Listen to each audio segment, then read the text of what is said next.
When it comes to buying a quality mattress, it's hard to know what's a quality mattress because everything is in there. We're here at Jonathan Stevenson's warehouse and their factory to determine exactly what goes into one of these things and what makes their product stand out above all the other competitors. And for that, we have to talk to a man named Ron.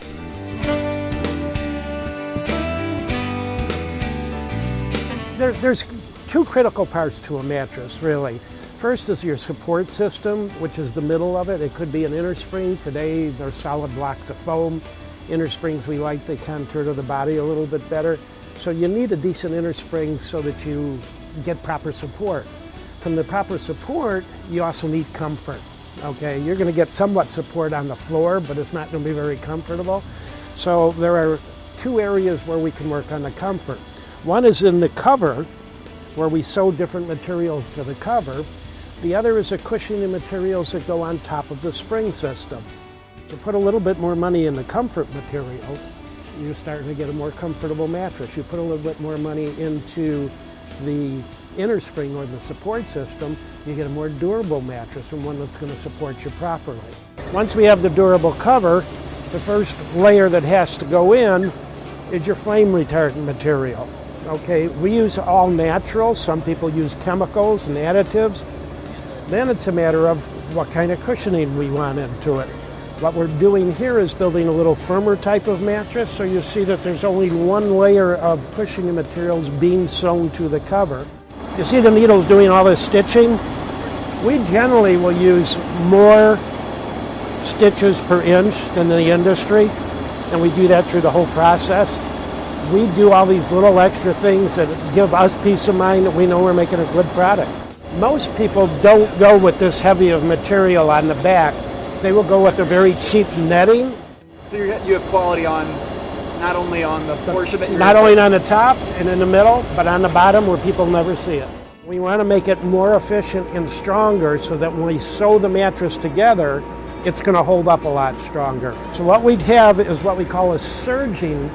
And what we do is we take this edge and it winds up being finished with a nice finished sewn seam to it. This will make it much easier for us to sew out there. At the same time, it's adding this extra piece of material called a flange. What we will do, and a lot of companies don't anymore, is we will take this cover and actually staple it to the innerspring that we're making. A lot of people will just throw that cover on and skip this operation altogether. It's all these extra things that make a better mattress. Now, I'm not saying everybody skips it, but if you find a real cheap mattress out there, that's what you're getting, a real cheap mattress out there. When we build a border, which is the sides of the mattress or the sides of the foundation, all we need to do is put the flame retardant material on it. So this can go very thin. And remember we talked about that serging of the edge over there? Well, this is so thin you really don't need to do it, but guess what? We do it anyway. We do it on both sides. There's one side and there's the other, so that we have a nice finished product. And what it's going to do is give us a stronger seam at the end product. So we know that we don't have to worry about that seam pulling apart. So now we got to take those covers and we got to do something with them. The better the spring, the better the support. This we consider one of the best springs available. It is what we call a continuous coil or a continuous wire innerspring. You will see that it is actually one strand of wire that goes from one coil to the next coil. The coils are not straight up and down, they're actually on a slant, almost W shape. So what happens is when you're pushing down or when you stepped and jump on it, you're not pushing straight up and down on one coil like you were here and bottoming them out. This is using this way and this way. So that when you're pushing down, it's using as much of the row of coils as necessary to keep you properly supported. It would not let you sink in. When you pushed all the way down, you hit this interlocking feature.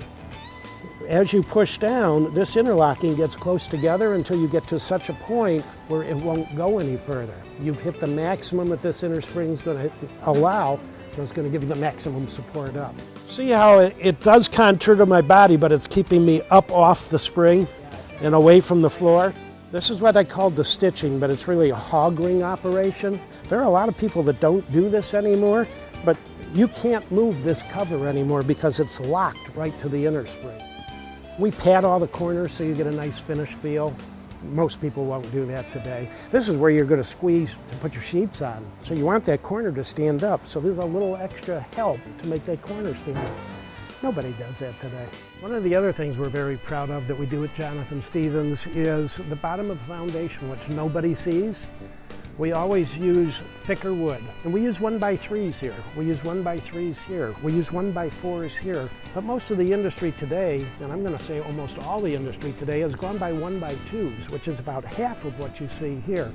So, though you'll never see it, and you'll probably never have a problem, we build in the extra to make sure that it lasts a long time. Am I going to get in trouble if I remove the tag from my mattress?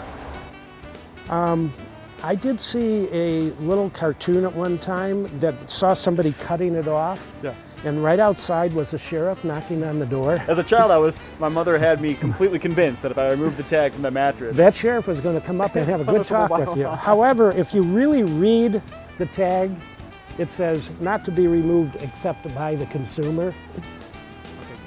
I would suggest you leave the tag on, because on the tag is the date we manufactured it. So if there's any question of when it was made, should something go wrong and you want to know if there was warranty covered, there's a date stamped on it. So leave it on, but if you just feel like to make up for what your mother told you that you want to cut it off, you have my permission to do so.